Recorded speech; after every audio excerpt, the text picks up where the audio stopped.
දිනෙන් දිනම corona ආසාදිතින් ප්‍රමාණය වැඩි වෙන තත්ත්වයක් තුළ මැතිවරණ කොමිසමෙන් අපි ඉල්ලීමක් කරනවා කරුණා කරලා අපේ රටේ ජනතාව කොරෝනා මාරයට බිලි දෙන්නේ නැතුව මේ මැතිවරණ පැවැත්වීම කල් දමලා විශේෂයෙන්ම කොරෝනා ආසාදනයෙන් වෙළුණු අපේ රටේ ඒ ප්‍රශ්නේ විසඳනකම් මේ මැතිවරණ පැවැත්වීමෙන් වළකින්නේ කියන එක මම යෝජනා කරනවා.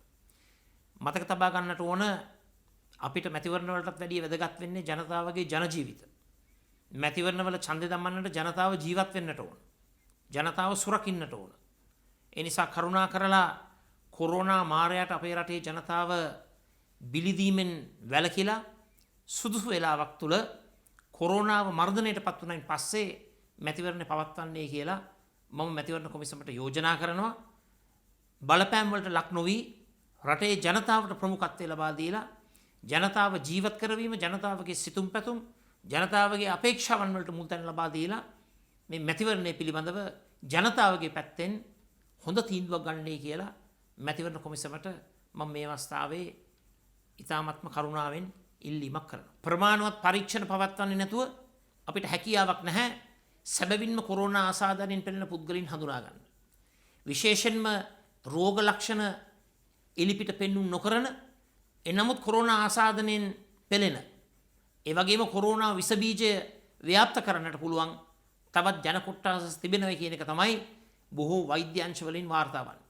මෙන්න මේ වගේ තත්ත්වයක් තුල හිතක් පපුවක් තියෙන හැමදෙනාම හිතන්නට ඕන මැතිවරණයට මුල් තැන දෙනවද එහෙමත් නැත්නම් ජීවිත බේරා ගන්නවද?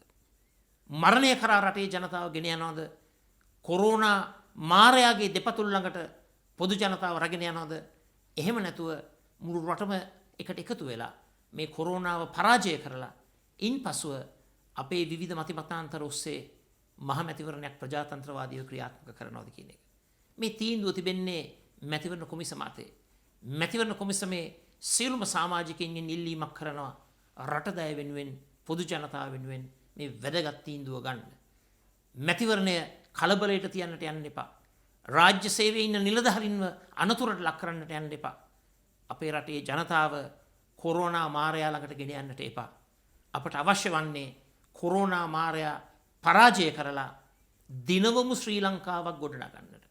ඒ දිනවමු ශ්‍රී ලංකාව ගොඩනගන්නට අපි සියලුම බෙහෙද නොතකා ඉදිරියට යන්න ලෑස්ති කියන එක මම කියන්නට කැමතියි.